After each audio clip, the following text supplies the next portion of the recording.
আলহামদুলিল্লাহ সুম্মা আলহামদুলিল্লাহ। অসংখ্য, অগণিত, অজস্র শুকরিয়া, কৃতজ্ঞতা সেই আল্লাহ সুবহানাহু ওয়া তাআলার জন্য, যেই মহান মাবুদ আমাদের প্রতি ইহসান করেছেন, আমাদের প্রতি তিনি রহমত করেছেন। কি মাধ্যমে, কিসের মাধ্যমে? এখন পর্যন্ত যিনি আমাদেরকে দুনিয়াবী জীবনের হায়াতে জীবিত রেখেছেন এবং শারীরিকভাবে তিনি আমাদেরকে সুস্থতা দান করে পবিত্র রজব মাসে উপনীত করেছেন। সামনেই আমাদের জন্য আসছে পবিত্র মাহে রমাদান, যে আল্লাহ সুবহানাহু ওয়া তাআলা তার বান্দার প্রতি এতটা দয়া করলেন, ইহসান করলেন, যে আমাদেরকে দুনিয়ার ভিতরে সবচাইতে উত্তম, সবচাইতে কল্যাণকর, সবচাইতে পবিত্র কোরআনুল কারীমের জলসার ভিতরে আসার, বসার সুযোগ সৃষ্টি করে দিলেন। সেই দয়াময় রব্বে কারীমের দরবারে আমরা সকলে অন্তরস্থল থেকে শুকরিয়া আদায় করি, বলি আলহামদুলিল্লাহ। দরুদ, সালাত, সালাম বর্ষিত হোক মানুষদের ভিতর থেকে আল্লাহ সুবহানাহু ওয়া তাআলা, আল্লাহ সুবহানাহু ওয়া তাআলা যাকে সর্বশ্রেষ্ঠ মানুষ হিসেবে সৃষ্টি করেছেন। শুধু তাই নয়, সর্বশ্রেষ্ঠ মানুষের পরে যে আল্লাহ সুবহানাহু ওয়া তাআলা ওই মানুষটাকে নবীদের ভিতর থেকে সর্বশ্রেষ্ঠ নবী হিসেবে তিনি মনোনীত করেছেন, সুবহানাল্লাহ। এবং সর্বশ্রেষ্ঠ রাসূল হিসেবে ঘোষণা দিয়ে আখির জামানার মানুষদের প্রতি তিনি এতটুকু ইহসান করেছেন, দয়া করেছেন, যে সর্বশ্রেষ্ঠ নবী, সর্বশ্রেষ্ঠ রাসূলের উম্মত হিসেবে আমাদের মতো অযোগ্য মানুষদেরকে বিনা দরখাস্তে, বিনা চাওয়ায় তার উম্মত হিসেবে আল্লাহ সুবহানাহু ওয়া তাআলা আমাদেরকে কবুল করেছেন। জোরে বলি আলহামদুলিল্লাহ। সেই প্রিয় নবীর প্রতি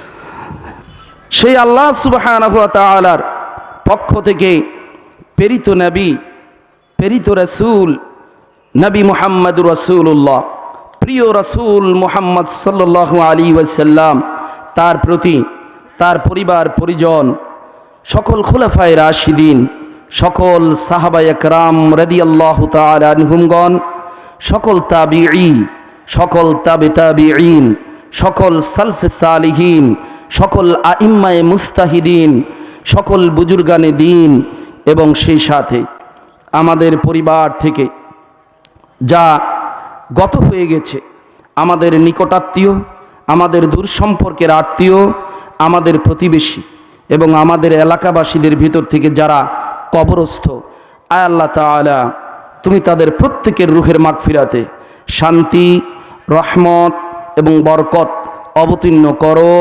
আমরা সকলে বলি আল্লাহুম্মা সাল্লি আলাইহি, আল্লাহুম্মা বারিক আলাইহি। আমার ভাইয়েরা, আল্লাহ রাব্বুল আলামিন পবিত্র কোরআনুল কারীমের ভিতরে ৭৫ নম্বর সূরা, সূরার নাম আল কিয়ামা, আয়াত নম্বর 36, আল্লাহ রাব্বুল আলামিন সমগ্র মানুষকে উদ্দেশ্য করে একটি আয়াতে কারিমা নাজিল করেছেন। আল্লাহ রাব্বুল আলামিন বলেন, আয়াহসাবুল ইনসানু আন ইউতরাকা সুদা। আল্লাহ রাব্বুল আলামিন বলেন, মানুষ কি মনে করে যে তাকে এমনি এমনি ছেড়ে দেওয়া হবে? অথচ আমরা ধারণা করেছি, আমরা নামের মুসলমান, মাঝে মধ্যে শুক্রবারে নামাজ পড়ি, মাঝে মধ্যে 2 ঈদ যখন পেয়ে যাই তখন 2 ঈদের সালাতে আমরা অংশগ্রহণ করি। অতঃপর আমরা নতুন জামা পরে, নতুন টুপি পরে, সুন্দর করে আলমারিতে তুলে রাখা লাল পাগড়িটা, ইস্ত্রি করা পাগড়িটা নামায়া, ইস্ত্রি করা রুমালটা নামায়া দিয়া যখন আমাদের এলাকার ভিতর থেকে কেউ ইন্তেকাল করে তার জানাজার সালাতে অংশগ্রহণ করি। আর আমরা মনে করি এই লোকগুলো মারা যাওয়ার পরে মাদ্রাসার কিছু তলবে এলেম ডাক দিয়া, কিছু হাফেজে কোরআনদেরকে ডাক দিয়া, কিছু সম্পদ আল্লাহর রাস্তায় ব্যয় করে দিয়া ভাবি যে এগুলো আমাদের নাজাতের জন্য, আমাদের মাতা পিতার নাজাতের জন্য, আমাদের পরিবারের সদস্যদের নাজাতের জন্য যথেষ্ট হয়ে যাবে। এই ধারণা শতাব্দীর পর শতাব্দী, যুগের পর যুগ এই সমাজের ভিতরে আবহমান কাল থেকে চলে আসছে। মানুষ মনে করছে তারা নাজাত পেয়ে গেছে, অথচ আল্লাহ রাব্বুল আলামিন বলেন, আয়াহসাবুল ইনসানু আইয়ুতরাকা সুদা। মানুষ কি মনে করে যে তাকে এমনি এমনি ছেড়ে দেওয়া হবে? কিছু বুঝতে পেরেছেন এই আয়াতে কারিমা থেকে? আল্লাহ সুবহানাহু ওয়া তাআলা আপনাকে প্রশ্নবোধক চিহ্ন, প্রশ্ন ছুড়ে দিয়েছেন আপনাদের কাছে। হ্যাঁ, ওহে কালিচাঁদপুরের মানুষেরা শুনুন, আপনাদেরকেই বলছি। ওহে বারুবাকপুরের সম্মানিতা মুসলিম মা ও বোনেরা, তোমাদেরকে বলছি শুনুন। দূর দূরান্ত থেকে আগত মুসলিম ভাতৃবৃন্দ, তোমাদেরকেই বলছি, ওয়াল্লাহি আল্লাহর কসম, ওয়াল্লাহি আল্লাহর কসম, তোমাদেরকে কখনোই এই ধরনের চল্লিশা অনুষ্ঠান, এই ধরনের বিদআতি কার্যকলাপ কখনোই তোমাদেরকে নাজাত দিতে পারবে না, কখনোই নাজাত দিতে পারবে না। ওয়াল্লাহি এই কর্মকাণ্ড যদি তোমাদেরকে নাজাত দেয় তাহলে মুহাম্মদ সাল্লাল্লাহু আলাইহি ওয়াসাল্লামের উপরে প্রেরিত অহিকৃত ইসলাম মিথ্যে হয়ে যাবে। কারণ তোমরা যেটি করছো এটি মুহাম্মদ সাল্লাল্লাহু আলাইহি ওয়াসাল্লামের শরীয়তের ভিতরে নেই। কথা বুঝতে পেরেছেন? মুহাম্মদ সাল্লাল্লাহু আলাইহি ওয়াসাল্লামের কাছে আল্লাহ সুবহানাহু ওয়া তাআলা দীর্ঘ 23 বছর যাবত যেই ইসলাম তিনি পাঠিয়েছেন, যেই রিসালাত তিনি পাঠিয়েছেন, তার ভিতরে এগুলো নেই। প্রিয় উপস্থিতি, সতর্ক এবং সাবধানতা তারাই অবলম্বন করে, তারাই নিজেদেরকে সংশোধন করে, তারাই নিজেদের ভুলগুলো শুধরে নেয় যাদের অন্তরের ভিতরে আল্লাহ ভীতি রয়েছেন। কথা ঠিক কিনা? যাদের অন্তরে আল্লাহ ভীতি রয়েছে, আল্লাহর ভয় অন্তরের ভিতরে যাদের রয়েছে, তারা হচ্ছে তাকওয়াবান, তাদেরকে আল্লাহ সুবহানাহু ওয়া তাআলা ভালোবাসেন। কথা বুঝতে পেরেছেন? তাহলে আল্লাহ সুবহানাহু ওয়া তাআলা সূরা মুনাফিকুন, আল্লাহ সুবহানাহু ওয়া তাআলা সূরা মুনাফিকুন এবং ছোট্ট একটি সূরার নাম মাউন। সূরার নাম কি? মাউন। এই সূরাগুলির ভিতরে অত্যন্ত গুরুত্বপূর্ণ, চমকপ্রদ, আশ্চর্যজনক কিছু আয়াতে কারিমা তিনি নাজিল করেছেন। এর মাধ্যমে বিশ্ববাসী যেন সতর্কতা অবলম্বন করে।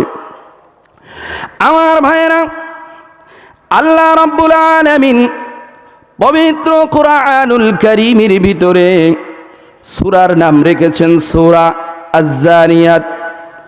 সূরার 56 নম্বর আয়াতে কারিমার ভিতরে আল্লাহ রাব্বুল আলামিন বলেন, ওয়ামা খালাকতুল জিন্না ওয়াল ইনসা ইল্লা লিয়াবুদুন।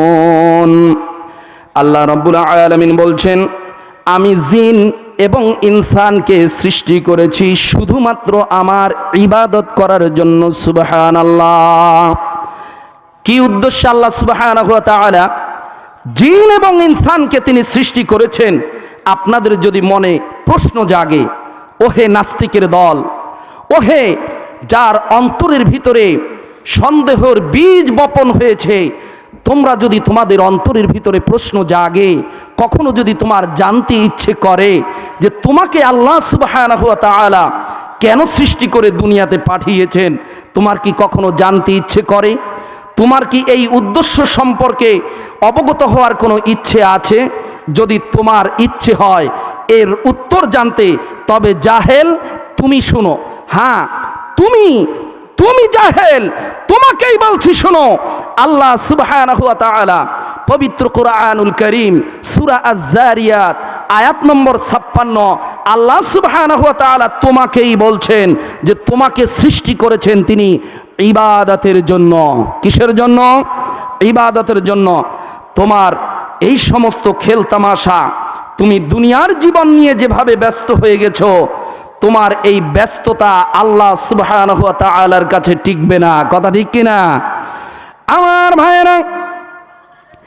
আজকের এই প্যান্ডেলের ভিতরে এই এলাকাবাসী যদি কোনো ডিজে পার্টির আয়োজন করত, যদি সেখানে কোনো অশ্লীল উলঙ্গ নারী নৃত্য প্রদর্শন করত, যদি কোনো শিল্পী এখানে এসে মনোমুগ্ধকর গান বাদ্য বাজনা পরিবেশন করত, এই এলাকা তো দূরের কথা, বহু দূর দূরান্ত হতে লোকজন এসে এই ছোট্ট মাঠটাকে এমনভাবে ঘেরাও করে নিত, এমন উপস্থিতি তারা দেখাতো যে এই মাঠ তাদের জন্য সংকুলান হতো না। কথা ঠিক কিনা?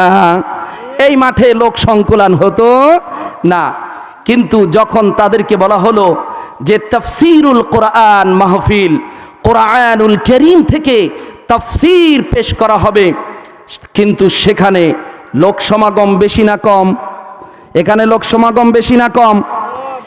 আমার ভাইয়েরা, এই স্টেজের ভিতরে যেই সংখ্যক মুসলিম এখানে উপস্থিত রয়েছেন, তাদের চাইতে কোনো অংশ কম হবে না আপনাদের চাইতে সামান্য একটু দূরে ওই দোকানগুলোর কাছে। কথা ঠিক কিনা?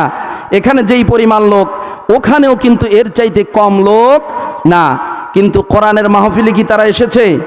কোরআন শোনার সৌভাগ্য কি তাদের হয়েছে? এরা কি হেদায়েত পাবে? আমার ভাইয়েরা, আল্লাহ রাব্বুল আলামিন পবিত্র কোরআনুল কারীমের ভিতরে একটি আয়াত কারিমা নাজিল করেছেন। আয়াত কারিমা নাজিলের প্রেক্ষাপট ছিল 1450 বছর আগে। কিন্তু এই কোরআনুল কারীম এমন একটি কোরআন, এমন একটি কিতাব, এমন একটি সুহুফ, যেই কোরআন যেই সময়ে, যেই জামানায়, যেই শতাব্দীতে এ কোরআন আপনি খুলবেন, এ কোরআনের আয়াতগুলো পড়ার সাথে সাথে মনে হবে যে আল্লাহ রাব্বুল আলামিন এই মাত্র বুঝি এখনকার প্রেক্ষাপট দেখে দেখে আল্লাহ রাব্বুল আলামিন এই আয়াতগুলো নাজিল করেছেন। সুবহানাল্লাহ। আমার ভাইয়েরা, আল্লাহ রাব্বুল আলামিন কোরআনুল কারীমের ভিতরে তিনি বলেন, وقال الذين كفروا لا تسمعوا لهذا القرآن والغوا فيه لعلكم تغلبون। আমার ভাইরা, আবু জাহেল এই ব্যক্তিকে আপনারা চিনেন, এই ব্যক্তির নাম সম্পর্কে আপনারা শুনতে শুনতে হয়তো আপনার সন্তানের নামের চাইতেও বেশি তার নামটা মুখস্থ আছে। আবু জাহেল ছিলেন ইসলামের ইতিহাসে খুব প্রসিদ্ধ ব্যক্তি, তাই না? কথা কন না কে? কথা কি বাড়িতে যায় ভাবির সাথে কবেন নাকি? আমার সাথে কথা বলা যায় না? বাড়িতে ভাবির সাথে যায় কথা বলবেন, জবাব দিবেন। চাচা কি চাচার সাথে যায় চাচির সাথে কথা বলবেন নাকি? আজকে আমার সাথে কথা বলবেন। শুনুন, আগের কালে নানা নাতি, দাদা দাদিরা নাতি নাতনিদের সাথে গল্প করত, কিচ্ছা কাহিনী শোনাতো। তো তখন নাতিরা গল্প শুনছে মনোযোগ দিয়ে, কিন্তু কোনো জবাব যদি না দেয় তখন নানা নাতিরা বলতো, এই গল্প শুনলেই কি হবে নাকি? মাঝে মধ্যে হয়াল দিতে হয় না? মানে আমার গল্প যে তোমরা মন দিয়ে শুনতেছো এটা আমি বুঝবো কিভাবে? তো মাঝে মধ্যে একটু লাড়াচাড়া দিবেন। কথা বুঝেন নাই? চুপ করে থাকলে হবে নাকি? একেবারে মাটিয়া সাপ যেটা বলে ওই রকম থাকলে হবে? একটু মাঝে মধ্যে ফুসফাস করেন, মাঝে মধ্যে একটু আওয়াজ দিন, তাতে বক্তা প্রাণ ফিরে পাবে, বক্তব্য জমবে। কথা ঠিক কিনা? আল্লাহর জন্য, আল্লাহর সন্তুষ্টির জন্য জোরে আমাদের গলার আওয়াজ বুলন্দ করতে পারবো? জোরে বলেন, পারবেন? শুনেন এখন আমার ভাইয়েরা, এই আবু লাহাব, আবু জাহাল, উতবা, শাইবা, মুগীরা, আবু মুআইদ, এই ব্যক্তিরা ছিলেন ইসলামের ইতিহাসে পৃথিবীর সবচাইতে জঘন্যতম, সবচাইতে বড় নিকৃষ্টতম কাফির। আমার ভাইয়েরা, এই কাফিরদের একটা বৈশিষ্ট্য হলো, আমার নবী সাল্লাল্লাহু আলাইহি ওয়াসাল্লাম যখন বাইতুল্লাহর পাশে, কাবা ঘরের পাশে লোকেরা সেখানে জমায়েত হতো, আর যেখানেই লোকেরা জমায়েত হতো, যেখানেই লোক সমাগম হতো, আমার নবী, দয়ার নবী, এই উম্মতের কান্ডারি আমার নবী সাল্লাল্লাহু আলাইহি ওয়াসাল্লাম লোক সমাগম যেখানেই হতো সেখানেই গিয়া আল্লাহ রাব্বুল আলামিনের কোরআনুল কারীম থেকে মানুষদেরকে ডেকে ডেকে কোরআনুল কারীম দিয়া তাদেরকে নসিহত করতেন, কোরআনুল কারীমের ব্যাখ্যা করে তাদেরকে বুঝাতেন, কোরআন অনুবাদ করে তাদের কাছে বলে দিতেন। আমার ভাইয়েরা, আল্লাহ রাব্বুল আলামিন কোরআনুল কারীমের ভিতরে বলছেন, ওয়া আনজির আশিরাতাকাল আকরাবিন। আল্লাহ বলছেন নবীকে, হে নবী, আপনি আপনার নিকটাত্মীয় যারা রয়েছে তাদেরকে সতর্ক করুন। আল্লাহ বলছেন, ওয়া আনজির আশিরাতাকাল আকরাবিন, হে নবী, আপনার নিকটাত্মীয় যারা তাদেরকে আপনি সতর্ক করুন। আমার ভাইয়েরা, কুরাইশ বংশের সবচাইতে বড় লিডার ছিলেন আবু তালিব, আব্দুল মুত্তালিব, আবু সুফিয়ান, ওয়ালিদ বিন খালিদ, ওয়ালিদ, উবাই বিন খালফ, এই ধরনের নেতারা, এই নেতাদেরকে যারা রাসূলুল্লাহ সাল্লাল্লাহু আলাইহি ওয়াসাল্লাম তার দাদা থেকে শুরু করে নিয়া তার চাচারা এই আরবদের নেতৃত্ব প্রদান করত। এই আবু জাহাল নবী সাল্লাল্লাহু আলাইহি ওয়াসাল্লামের সবচাইতে বেশি বিরোধিতা করেছিল, আবু লাহাব বিরোধিতা করেছিল। তাই তো আল্লাহ রাব্বুল আলামিন ওই নবীর উপরে আয়াতে কারিমা নাজিল করে বলে দিলেন, ও নবী, সর্বপ্রথমে তুমি তোমার আত্মীয় স্বজনদেরকে আগে তুমি জাহান্নামের ভীতি প্রদর্শন করো, তাদের কাছে ইসলামের বাণীগুলি তুমি পৌঁছে দাও। আল্লাহ রাব্বুল আলামিন বললেন, ওয়া আনজির আশিরাতাকাল আকরাবিন, হে নবী, আপনার নিকটাত্মীয়দেরকে আপনি ভীতি প্রদর্শন করুন। আমার ভাইয়েরা, তাই তো আল্লাহর রাসূল সাল্লাল্লাহু আলাইহি ওয়াসাল্লাম বাইতুল্লাহর পাশে গিয়া যখন লোক জমায়েত হতো, তখন আল্লাহর নবী তাদেরকে কোরআন দিয়া দিয়া ডেকে ডেকে কোরআন তেলাওয়াত করে তাদেরকে আল্লাহর বাণী শোনাতেন। আমার ভাইয়েরা, নবী সাল্লাল্লাহু আলাইহি ওয়াসাল্লাম যখন কোরআন দিয়া তেলাওয়াত করে এদেরকে বুঝাতেন, তখন আবু জাহাল, আবু লাহাব, উতবা, শাইবা এবং আবু মুআইদ নামের এই কাফিরগুলি ঘুরে ঘুরে লোকেদের কাছে মজমার ভিতরে গিয়া গিয়া বলতো, শোনো, এই ব্যক্তি হলো পাগল, এর হলো আমাদের ভাতিজা, এর মাথা নষ্ট হয়ে গেছে, এই পাগলের প্রলাপ তোমরা শুনবে না। তাই তো আল্লাহ রাব্বুল আলামিন তাদের এই ঘটনাকে নকল করে দিয়া কোরআনুল কারীমের ভিতরে যার বর্ণনা তুলে ধরেছেন। আল্লাহ রাব্বুল আলামিন বলেন, ওয়া ক্বালাল্লাযীনা কাফারু লা তাসমাউ লিহাযাল কুরআনি ওয়ালগাউ ফীহি লাআল্লাকুম তাগলিবুন। আল্লাহ বলছেন, ওয়াকালাল্লাযীনা কাফারু, আর কাফিরেরা বলে, লা তাসমাউ লিহাযাল কুরআন, তোমরা এই কোরআন শুনবে না, এই কোরআন যেখানে তেলাওয়াত করা হবে, এই কোরআন যেখানে আবৃত্তি করা হবে, তোমরা সেখানে হট্টগোল বাঁধায়া দিবা, তোমরা সেখানে শোরগোল করবা, তোমরা সেখানে চিল্লা চিল্লি করবা। ও লোকেরা, ও আরবের লোকেরা, ও আমাদের নেতৃস্থানীয় লোকেরা, ও আমাদের কওমের লোকেরা, যদি তোমরা কোরআন মন দিয়া শুনো, যদি মুহাম্মাদের কোরআন যখন সে আবৃত্তি করে যদি তোমরা মন দিয়ে শুনো, তাহলে কিন্তু তোমরা মুহাম্মাদের মতো পাগল হয়ে যাবা। তাই তো আল্লাহ রাব্বুল আলামিন এই কোরআনের এই আয়াতি কারিমার শেষ অংশের ভিতরে বলছেন, লাআল্লাকুম তাগলিবুন, যেন তোমরা বিজয়ী হতে পারো। কিসের উপরে? মুহাম্মাদের উপরে বিজয়ী হবে। কিভাবে বিজয়ী হবে? কোরআন শুনবে না। আমার ভাইয়েরা, কাসাসুল আম্বিয়া কিতাবের ভিতরে এসেছে, আল্লাহর নবী যখন কোরআন দিয়া মানুষদেরকে নসিহত করতেন, হিদায়াত করতেন, এই আবু জাহাল, আবু লাহাব, উতবা, শাইবা তাদের কানের ভিতরে এভাবে আঙ্গুল গুজে দিত যেন কোরআন যেন তারা না শুনতে পায়। কেন? তারা বুঝতো যে এ কোরআন হচ্ছে মানুষের মস্তিষ্ক পরিবর্তনকারী একটি কিতাব। এ কোরআন হচ্ছে পুরা অন্ধ জাহেল যুগকে আলোর ভিতরে প্রদর্শনকারী একটা কিতাব। এ কোরআনের কাছে যারাই যাবে তারাই হিদায়াত পেয়ে যাবে। এ কোরআন যারা অবলম্বন করবে, এ কোরআনকে যারা আঁকড়ে ধরতে পারবে, এ কোরআনকে যারা অনুসরণ করবে, এ কোরআনের যারা ইত্তেবা করবে, এ কোরআন তাদেরকে এমন একটা পথ দেখাবে, এ কোরআন তাদেরকে এমন একটা আলোর পথ দেখাবে যেই আলো অন্ধকারগুলো দূর করে দিবে। আমার ভাইয়েরা, এ কোরআন যদি কেউ অবলম্বন করতে পারে তাহলে এই কোরআনুল কারীম দুনিয়ার ভিতরে শত সহস্র বাধা পেরিয়ে, দুনিয়ার শত শত আঁকা বাঁকা পথ, দুনিয়ার যত শত শত মতবাদ দূর করে দিয়া আল্লাহ রাব্বুল আলামিনের পক্ষ থেকে এই কোরআনুল কারীম আপনাকে এমন একটা পথ দেখাবে যেই পথের শুরু হবে দুনিয়ার ভিতরে, আর ওই পথের আখেরি মঞ্জিল হবে আল্লাহ রাব্বুল আলামিনের জান্নাতুল ফিরদাউস। সুবহানাল্লাহ। এই জন্য আমার ভাইরা, আল্লাহর নবী সাল্লাল্লাহু আলাইহি ওয়াসাল্লাম বলেন, বিদায় হজ্জের যেই ভাষণ, বিদায় হজ্জের ভাষণের ভিতরে আল্লাহর নবী সাল্লাল্লাহু আলাইহি ওয়াসাল্লাম হাদিসের ভিতরে এসেছে, তিনি বলেন, আল্লাহর রাসূল সাল্লাল্লাহু আলাইহি ওয়াসাল্লাম বলেন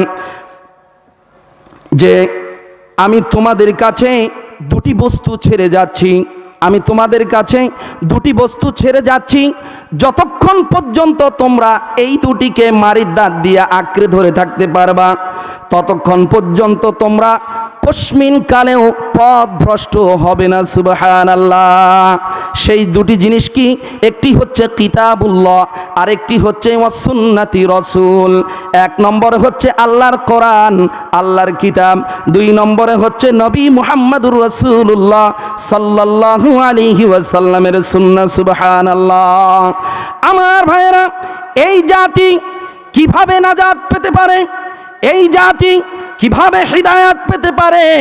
যেই জাতির সামনে এই জাতির কর্ণধাররা উলামায়ে কেরাম যখন কোরআনুল কারীম থেকে তাদেরকে নসিহত করে, তখন এই জাতির লোকেরা ওই সময়ের আবু জাহাল, আবু লাহাব, উতবা, শাইবা কোরআনের সাথে যেই বেয়াদবি করেছিল, এখনো সেই নব্য যুগের আবু জাহাল, আবু লাহাব, উতবা, শাইবা তাদের উত্তরসূরি এই জমিনের উপরে আজও বিদ্যমান। কথা ঠিক কিনা? এই জন্য আমার ভাইরা, আপনারা দেখবেন আবু জাহাল, আবু লাহাব বলেছিল এ কোরআন শোনা যাবে না, এ কোরআন যেখানে তেলাওয়াত হবে, এ কোরআন যেখানে আবৃত্তি হবে সেখানে তোমরা শোরগোল করবা, হট্টগোল করবা, বেশি দূরে যেতে হবে না, অল্প একটু দূরে রাস্তাটা অতিক্রম করলেই এই চিত্রটা আপনারা দেখতে পাবেন। কথা বুঝেন নাই? কথা বুঝে আসছে কিনা? রাস্তাটা অতিক্রম করলেই আপনারা দেখতে পাবেন লোক সমাগম কোথায়, এরা কিসের পিছে দৌড়াচ্ছে। আমার ভাইয়েরা, দুনিয়ার পিছনে এরা এমনভাবে লেগেছে, এই দুনিয়া এদেরকে বিভ্রান্ত করে দিয়েছে। এই দুনিয়ার পিছনে তারা এমনভাবে লেগেছে, মনে হচ্ছে যে এরা চিরস্থায়ীভাবে এই জমিনের উপরে বসবাস করার জন্য এসেছে। কিন্তু আমার ভাইয়েরা, আল্লাহ রাব্বুল আলামিন পবিত্র কোরআনুল কারীমের সূরা তাহার ভিতরে আলোচনা এনেছেন এই মানুষ জাতি কিভাবে হিদায়াত পাবে, যে যাদের কাছে স্পষ্ট 23টি বছর ধরে যেই কোরআনুল কারীম আল্লাহ রাব্বুল আলামিন নাজিল করলেন পথ প্রদর্শনের জন্য, এই কোরআন আজ মানুষ ছেড়ে দিয়েছে। এই কোরআন ছেড়ে মানুষ তার পকেটে গান বাদ্য বাজনা নিয়ে ঘুরে। কথা ঠিক কিনা? কোরআন মানুষের বুকে নাই, আজ মানুষের বুকে আছে স্মার্টফোন, যে স্মার্টফোনের মাধ্যমে মুহূর্তের ভিতরে সে অশ্লীলতার সাগরে হাবুডুবু খায়। কথা ঠিক কিনা?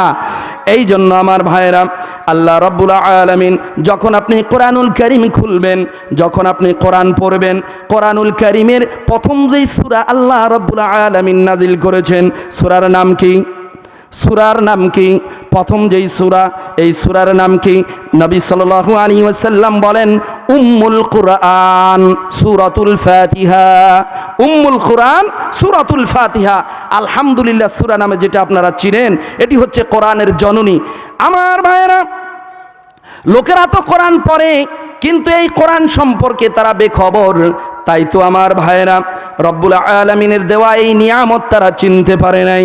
প্রত্যেক দিন দৈনন্দিন জীবনের ভিতরে অন্তত পক্ষে 17 রাকাত ফরজ নামাজের ভিতরে আপনি দৈনন্দিন অসংখ্যবার বলছেন ইহদিনাস সিরাতাল মুস্তাকিম। আপনি দৈনন্দিন 17 রাকাত কমসে কম ফরজ নামাজ যারা পড়েন তাদের হিসাব দিচ্ছি, আপনি 17 রাকাত নামাজের ভিতরে দৈনন্দিন বলছেন ইহদিনাস সিরাতাল মুস্তাকিম। হে আমাদের রব, আমাদেরকে সরল সঠিক সোজা পথে পরিচালিত করো। আমার ভাইরা, এই কোরআন না বুঝার কারণে, এই কোরআন হৃদয়ঙ্গম না করার কারণে মসজিদের ভিতরে আল্লাহর বান্দা বলে এ আল্লাহ তুমি আমাকে সরল সহজ সঠিক পথে চালাও, কিন্তু মসজিদের গণ্ডি থেকে বের হতে না হতেই শয়তানের বাঁকা পথে সে চলতে শুরু করে। নাউজুবিল্লাহ। এই জন্য আমার ভাইয়েরা, আল্লাহ রাব্বুল আলামিন কোরআনুল কারীমের ভিতরে অসংখ্য আয়াতে কারিমা নাজিল করেছেন এই মানুষদেরকে হিদায়াতের জন্য, মানুষ যাতে সোজা পথে চলে। আল্লাহ রাব্বুল আলামিন তারা যেন দিকহারা পথহারা পথিকের মতো উল্টা পথে বাঁকা পথে না চলে, জাহান্নামের ভিতরে না চলে যায়। এই জন্য রব্বুল আলামিন এই জাতির জন্য আল কোরআনুল কারীম নাজিল করেছেন। এই কোরআন থেকে আপনি যখন তিলাওয়াত করবেন, এই কোরআনের যখন সূরা ফাতিহার পরে আপনি সূরা বাকারা তিলাওয়াত শুরু করবেন, যখন আপনি বলবেন বিসমিল্লাহির রহমানির রহিম আলিফ লাম মিম যালিকাল কিতাবু লা রাইবা ফিহি, আপনি যখন বলছেন যালিকাল কিতাব, এটা এমন একটা কিতাব লা রাইবা ফিহি, যার ভিতরে কোনো সন্দেহ নেই, সংশয়ের অবকাশ নেই। সুবহানাল্লাহ। এই কিতাব যখন আপনি অধ্যয়ন করা শুরু করলেন, তখন প্রথমে আপনার রব, যেই রব আপনাকে সৃষ্টি করে এই জমিনের উপরে প্রতিনিধি হিসেবে পাঠিয়েছেন, আল্লাহ রাব্বুল আলামিন আপনাকে খলিফা হিসেবে মনোনীত করেছেন, নিযুক্ত করেছেন। আপনি যখন বলছেন, সেই রব আপনাকে এমন একটা গ্যারান্টি দিয়ে দিলেন, এমন একটা আপনাকে বিশ্বস্ততা দিয়ে দিলেন যে বান্দারে, আমি তোমার উপরে আসমান থেকে আমার নবীর মাধ্যমে যেই কোরআন তোমার কাছে পাঠালাম, এই কোরআনের ভিতরে কোনো ভুল নাই, এই কোরআনের ভিতরে কোনো সন্দেহ নাই, বিনা ভুল কিতাব, বিনা সংশয়ের এমন একটা কিতাব তোমার হাতে দিয়ে দিলাম। বান্দারে, যদি তুমি এই কোরআন অনুসরণ করতে পারো, এই কোরআন যদি তুমি অনুধাবন করে চলতে পারো, এই কোরআনের হারামকে যদি হারাম আর হালালকে যদি হালাল মেনে চলতে পারো রে বান্দা, তাহলে আমি আল্লাহ রব্বুল আলামিন বলছি হুদাল্লিল মুত্তাকিন, তাহলে এই কোরআন তোমার জন্য। সুবহানাল্লাহ। হুদাল্লিল মুত্তাকিন, এই কিতাব হচ্ছে মুত্তাকিদের পথ প্রদর্শক। সুবহানাল্লাহ। আমার ভাইয়েরা, বিভিন্ন তাফসীর মাহফিলে আমি যেই উদাহরণটা এক্সাম্পলটা দিয়ে থাকি, সেটি হচ্ছে আপনার চোখ থাকতে আপনি অন্ধ, আপনার চোখ আছে কিন্তু আপনি দেখতে পান না। কি দেখতে পান না? আল্লাহ সুবহানাহু ওয়া তাআলার নিদর্শন আপনি দেখতে ব্যর্থ। এবং যদি আপনি আল্লাহ সুবহানাহু ওয়া তাআলার নিদর্শন দেখেনও, তারপরে সে নিদর্শন থেকে আপনি শিক্ষা গ্রহণ করেন না। কথা ঠিক কিনা? আমার ভাইয়েরা, কতদিন, কত মাসে, কত দিনে, কত সপ্তাহে, কত বছরে, কত জানাজার নামাজে আমরা অংশগ্রহণ করি। আমার ভাইয়েরা, কত শত জানাজা আমার আর আপনার এই হায়াতের ভিতরে চলে গেল। আমার ভাইয়েরা, নিজেদের পরিবার থেকে কত জানাজা আমরা অংশগ্রহণ করলাম, নিজেদের প্রতিবেশীদের কত জানাজায় আমরা অংশগ্রহণ করলাম, নিজেদের আত্মীয় স্বজনদের জানাজায় কত অংশগ্রহণ করলাম। কিন্তু আমার ভাইয়েরা, একটা জানাজা থেকেও যদি আমরা শিক্ষা নিতে পারতাম, তাহলে আমাদের জিন্দিগি বান্দরের জিন্দিগি হতো না, আমাদের জিন্দিগি হতো ইনসানের জিন্দিগি, মানুষের জিন্দিগি।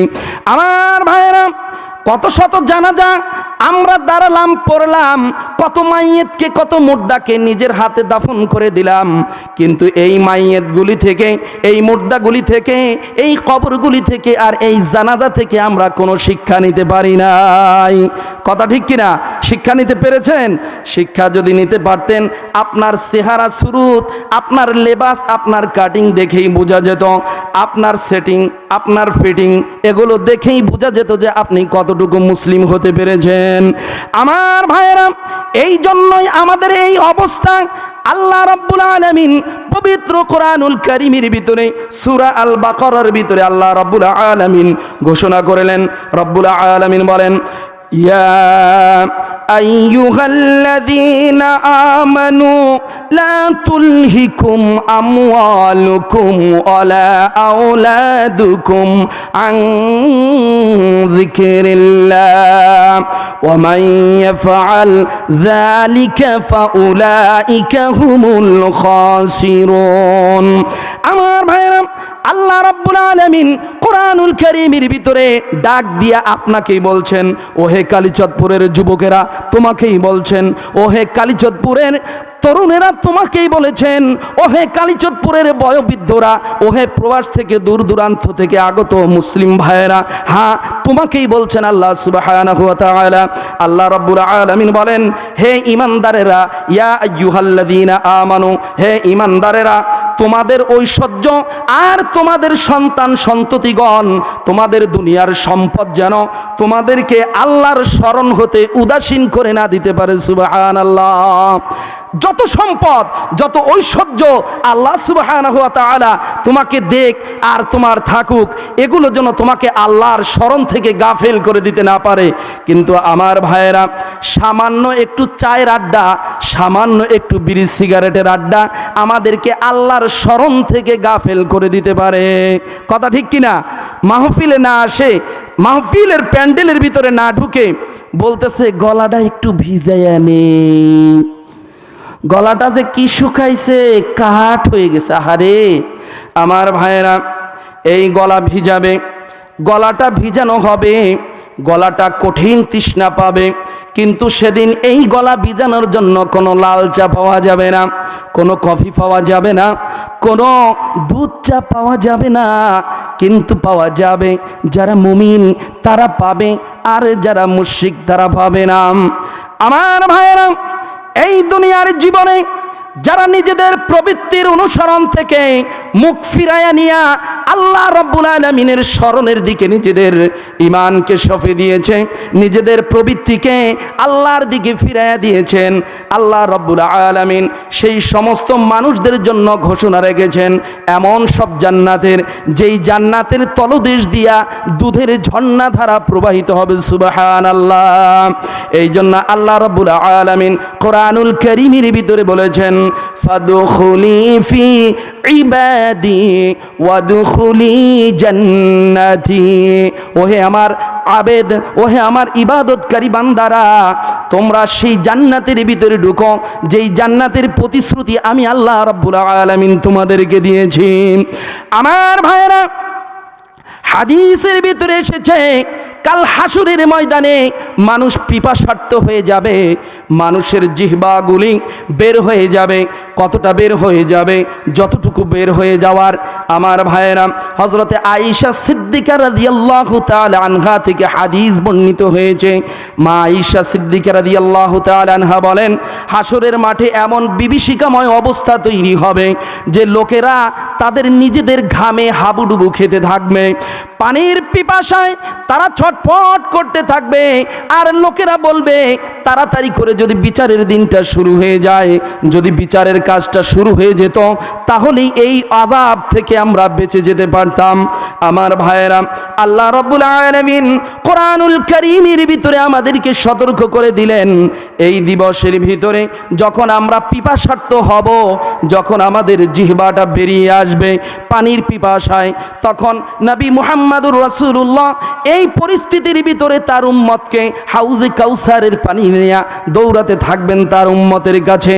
কিন্তু আমার ভাইয়েরা, যারা মুমিন, যারা উম্মতে মুহাম্মাদির প্রকৃত উম্মত হতে পেরেছিল, আল্লাহ রাব্বুল আলামিন দয়া করে নিজ গুণে নবী সাল্লাল্লাহু আলাইহি ওয়াসাল্লামের হাতে তাদেরকে জান্নাতি পেয়ালায় হাউজে কাউসারের পানি পান করাবেন। সুবহানাল্লাহ। কিন্তু যারা দুনিয়ার জীবনে আল্লাহ রাব্বুল আলামিনের আনুগত্য করলো না, আল্লাহর রসুলের আনুগত্য করলো না, যাদের মৃত্যু হলো জাহিলিয়াতের মৃত্যু, যাদের মৃত্যু হলো মুশরিকদের মৃত্যু, এই জাহেলের দল কঠিন বিচারের মাঠে আল্লাহর নবীর শাফায়াত তো দূরের কথা, আল্লাহর নবীর হাতের ওই রহমতের যে পানি পান করার পরে হাসরবাসীর পিপাসা তৃষ্ণা দূর হয়ে যাবে, এই হাউজে কাউসারের পানি তারা পাবে না। কারণ কি?